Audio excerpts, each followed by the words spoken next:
Imagine waking up tomorrow and just 25% of the world's oil has simply vanished. Yeah, just completely gone overnight. Right. No warnings, no like gradual phase out.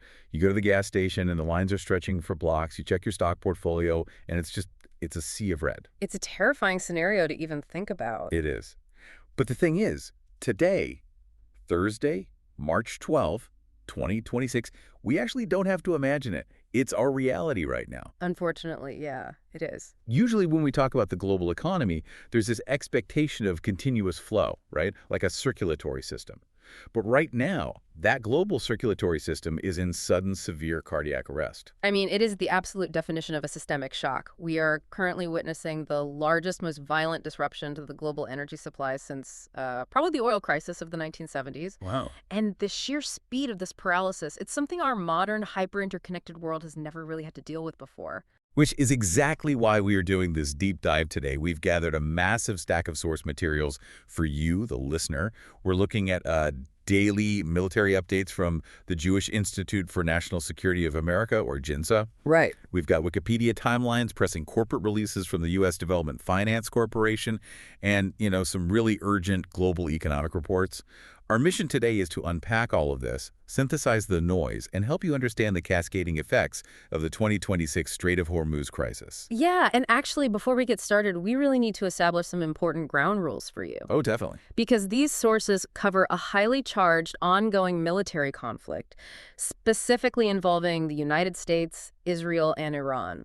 We are looking at this strictly impartially. Right, completely neutral. Exactly. We aren't taking sides or endorsing any political or military viewpoints whatsoever. We are simply synthesizing what the original source material is reporting, just to help you understand the actual facts on the ground. Perfect. So let's start by setting the geographic scene, because honestly, geography is destiny here. Oh, absolutely. The Strait of Hormuz is this waterway separating Iran to the north from Oman and the United Arab Emirates to the south. And at its absolute narrowest point, it is just 21 miles wide. Which is nothing. Right. It is incredibly small when you consider the sheer scale of global shipping. Right. But through that tiny, fragile bottleneck passes roughly 25% of the world's seaborne oil. And 20% of its liquefied natural gas. Don't forget that. Exactly. And today, the traffic moving through that choke point is practically at zero. Yeah, and to give you some historical context for just how unprecedented a zero traffic reality is, you have to look at the 1980s. The tanker war. Right. Now. Even during the absolute height of the Iran-Iraq war, when both sides were actively shooting at oil tankers, the Strait of Hormuz never fully closed. Wow. So oil was still moving even then. Exactly. Oil still moved. The fact that we are at a complete standstill today tells you everything you need to know about the severity of this current threat. So how did we get from a flowing circulatory system to a complete standstill? To understand why the global economy is shivering right now, we have to look back at the military catalyst that slammed the strait shut on February 28th. Yeah, the sources detail a massive joint military campaign. Right. The United States launched Operation Epic Fury, and Israel simultaneously launched Operation Roaring Lion. And these were highly coordinated strikes. They were targeting Iranian military infrastructure, air defenses, nuclear facilities, all of it. But the catalyst, the singular event that sent this shockwave across the globe, was a decapitation strike. Yeah. The operations killed Iran's supreme leader, Ali Khamenei. Which is just a tectonic shift in Middle Eastern geopolitics. It really is. So what happens in the immediate aftermath of a strike like that? I mean, who steps in? Well, the immediate succession is crucial to understanding the retaliation we're seeing now. His son, Mojtaba Khamenei, succeeded him, and his very first public message to the Iranian people and the world really set the tone for this whole crisis. And wasn't there something unusual about how that message was delivered? Yeah, interestingly, this message was just read by a state media television anchor. Oh, wow. There was no audio or video broadcast of Mojtaba himself, but the directives were crystal clear. He called for the Strait of Hormuz to remain completely closed, for military strikes, for all U.S. military bases to be expelled from the region. But, I mean, declaring the strait closed on television is one thing. Actually enforcing it is another entirely, especially when you look at the reality on the ground for the Iranian military right now. Oh, absolutely. According to the reporting from JINSA, the Iranian armed forces have been absolutely devastated. Yeah, the numbers are wild.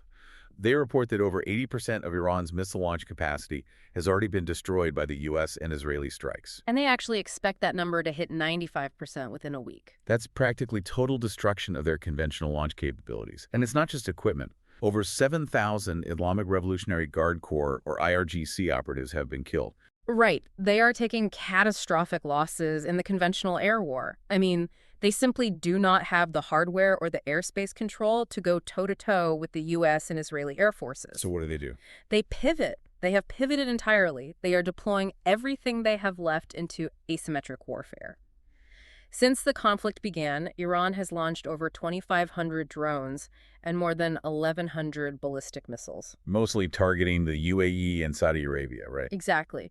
But crucially, and this is the part that actually shut down the shipping, they've started deploying naval mines. Ah, right. U.S. intelligence reports indicate that about a dozen naval mines have been planted directly in the 21-mile choke point of the strait. Okay, let's unpack this. In previous discussions, I might have compared this to like a cornered chess player barricading the door to the tournament room, Right.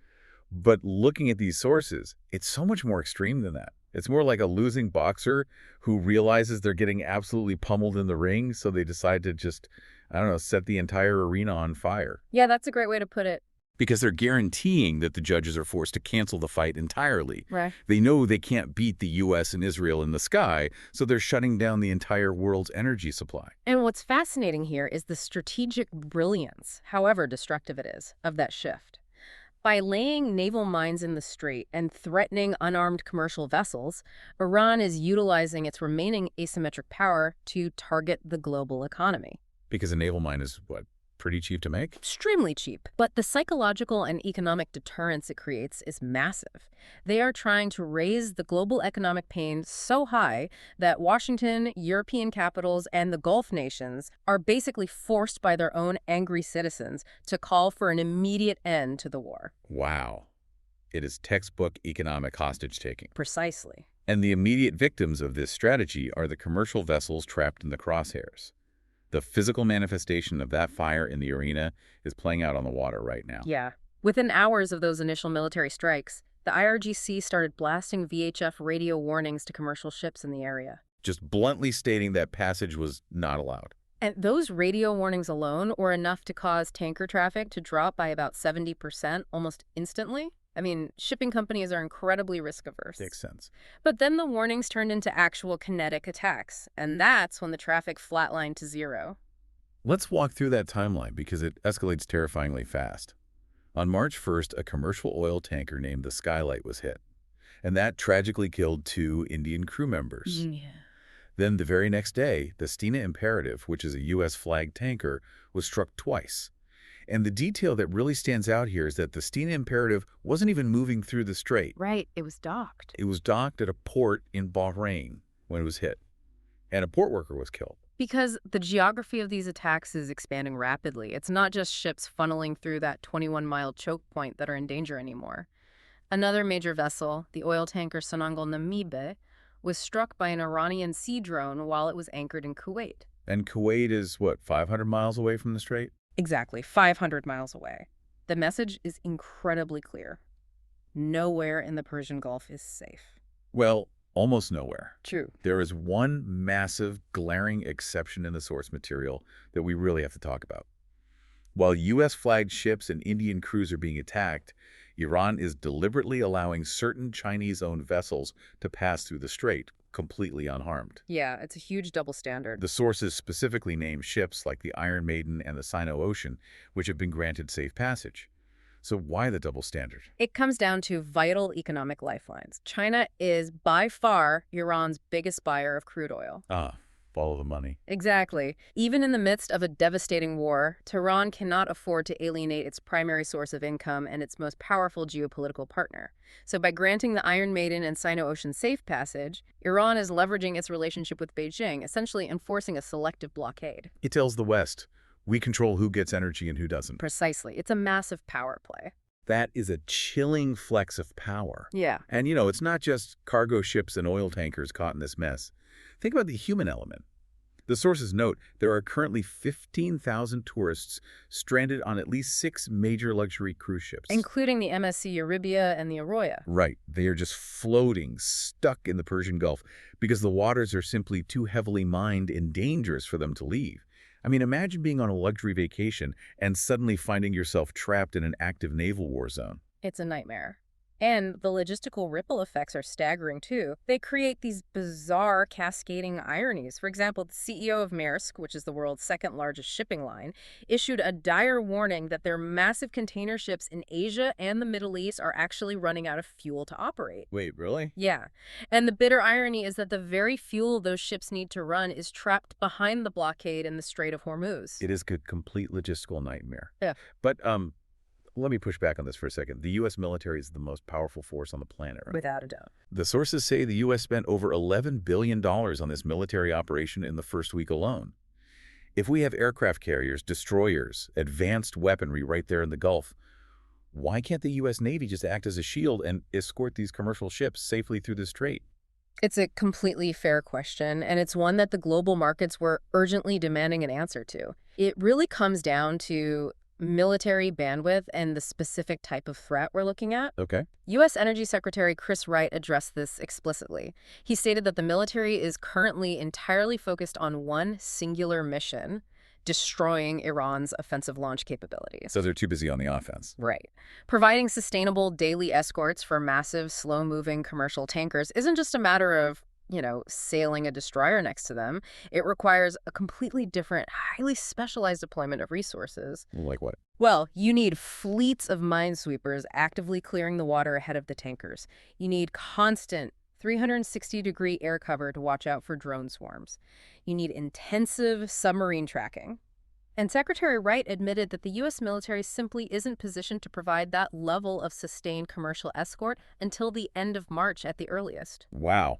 Which means, with the military unable to guarantee safe passage for at least another few weeks, the private sector has completely frozen up. Exactly. And this is where the mechanisms of global trade really become clear. It all comes down to insurance. Always does. If you own a multi-million-dollar tanker carrying $100 million worth of crude oil, you rely on standard protection and indemnity clubs, K&I clubs, for insurance.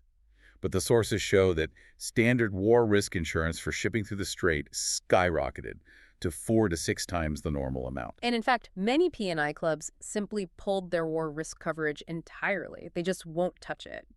And we have to explain why that matters to the physical movement of ships. Without valid insurance, a ship physically cannot operate right. Right. It's not just a financial risk you're taking. It's a hard legal barrier.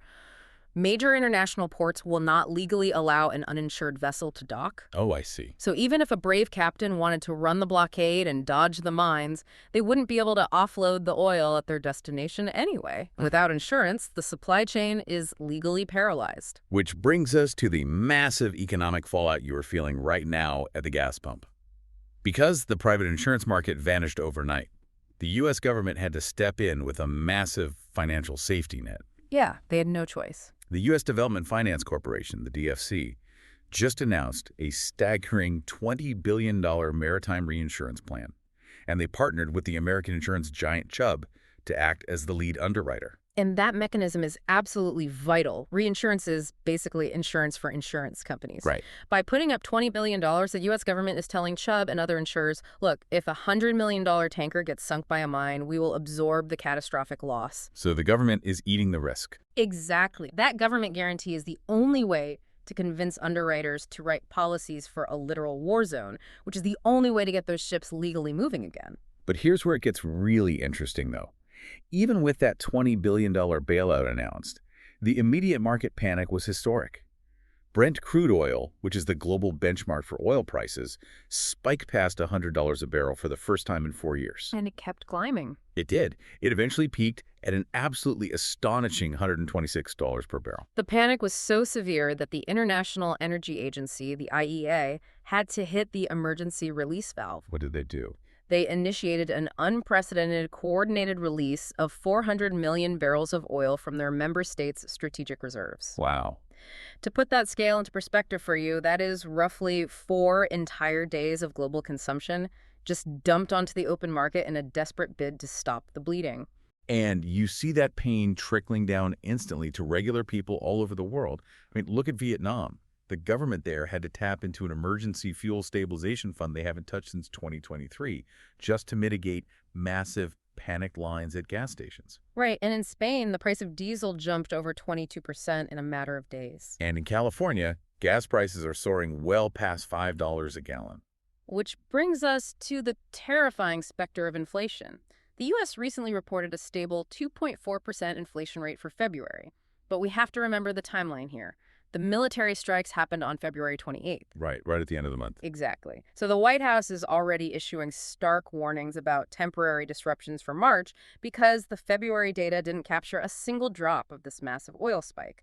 The March inflation numbers are going to reflect a completely different, much harsher economic reality. But amidst all this global panic, there is a fascinating paradox playing out in the Middle East. According to the sources, Kuwait officially declared force majeure. Right, which is essentially a legal declaration that they cannot fulfill their contracts due to an unavoidable catastrophe. It literally translates to superior force. Got it. So they declared force majeure, and they severely cut their oil production. Yeah. Qatar stopped their gas production entirely and also declared force majeure. Yeah. But at the exact same time, the Qatar Businessmen Association held a highly publicized meeting aggressively reassuring foreign investors that everything is fine, the local economy is rock solid, and the grocery store shelves are completely full. How does that make sense? Well, if we connect this to the bigger picture, it perfectly illustrates the dual nature of an economic crisis. On one hand, you have the legal and physical reality. Force majeure protects these countries from massive lawsuits when they physically cannot push energy through a blockaded strait. Okay, makes sense. On the other hand, you have domestic psychology. Organizations like the Qatar Businessmen Association are desperately trying to prevent a local bank run or panic buying. It shows how a localized physical choke point instantly becomes a psychological crisis. And it's not just local. The European Central Bank President, Christine Lagarde, came out vowing to do everything necessary to stop a repeat of the massive inflation shock Europe suffered in 2022 after the Ukraine invasion. Central banks globally are absolutely terrified that this sudden energy spike will undo years of hard-fought battles against inflation. So we have this massive, highly visible physical blockade causing chaos at the pump and terrifying central banks. Yeah. But there is a second invisible front line to this war. It doesn't require a single ship or missile, and it is happening thousands of miles away from the Persian Gulf. Yeah, this part is wild. I want you, the listener, to imagine waking up, grabbing your personal cell phone to check a text message, and realizing it has been completely factory reset. Your photos, your contacts, your personal data just gone. And it happens simply because of where you work. This is the cyber warfare component of the crisis, and it is chilling in its execution. On March 11th, shortly after midnight, the global IT infrastructure of Stryker Corporation, which is a massive Fortune 500 medical technology giant, just began deleting itself. Over 200,000 devices across 79 countries were factory reset. We are talking about critical company servers in Michigan and the personal cell phones of regular employees in Cork, Ireland, completely wiped out in an instant. And a pro-Iranian hacktivist group named Handala proudly claimed responsibility. And cybersecurity researchers haven't just brushed them off as independent actors. They have linked Handala directly to Iran's Ministry of Intelligence. Oh. The group claimed this massive cyber attack was direct retaliation for a U.S. Tomahawk missile strike on a school in Minab, Iran. But see, this is what I struggle to understand. Stryker is a highly sophisticated, multi-billion-dollar corporation. They must spend millions on enterprise cybersecurity. How does a hacker bypass all their firewalls and antivirus software? Do they just code an undetectable supervirus? And how do they reach into the pocket of an employee in Ireland and wipe their personal photos just because they work for Stryker? It's terrifying, precisely because they didn't use a supervirus. What did they use? They used a technique that cybersecurity experts call living off the land. The hackers didn't write some new, easily detectable malware to break in. Instead, they compromised Stryker's own administrative access to a program called Microsoft Intune. Wait, so they didn't hack in from the outside to destroy things? They just found the keys that were already in the lock? Exactly. For those who don't know, Microsoft Intune is a mobile device management tool.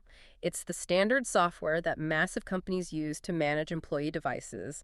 It's what allows your IT department to remotely wipe your company laptop if you, say, accidentally leave it in a taxi. Oh, right. It is a highly trusted... Were against them. Precisely. Because they had admin access to Intune, the hackers simply sent a perfectly legitimate remote wipe command to the entire global fleet of connected devices. And the system just accepted it. Yeah, because the command came from inside the house, so to speak. Stryker's antivirus software didn't flag it as a threat.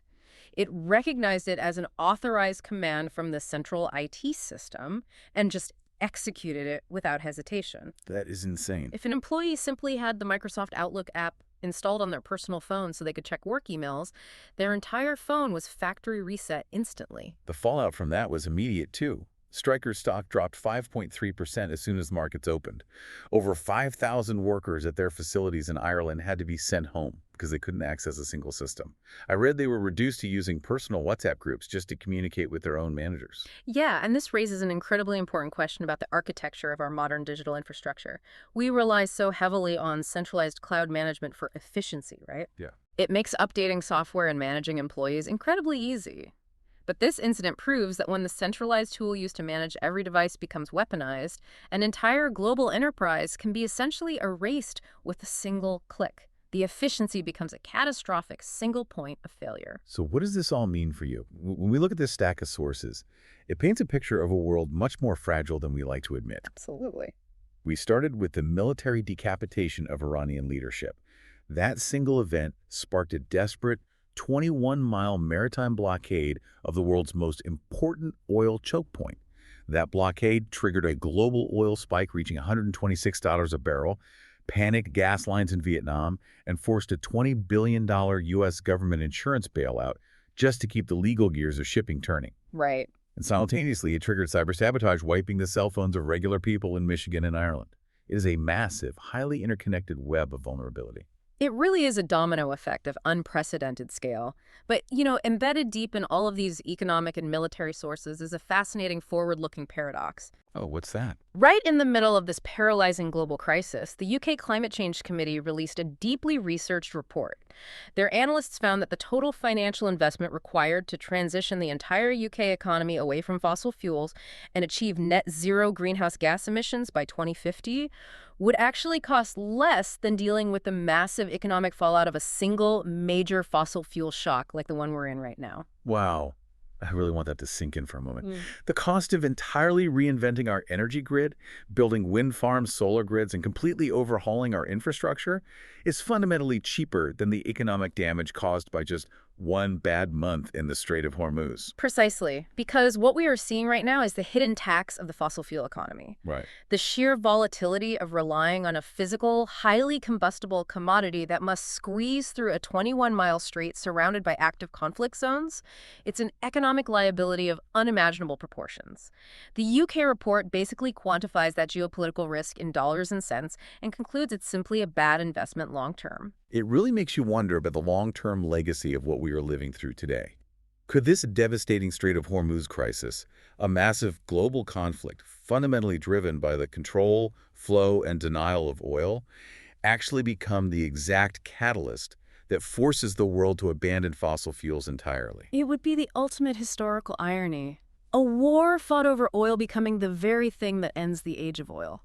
It really would. We started this deep dive by talking about global trade and energy as a circulatory system, flowing smoothly in the background until a sudden blockage causes a heart attack. Yeah. But maybe what we are witnessing right now today isn't just a temporary cardiac event. Maybe for the global energy system, this is the exact moment we realize we don't just need a stent, we need a complete heart transplant. And that is a fascinating thought for you to mull over long after this deep dive ends.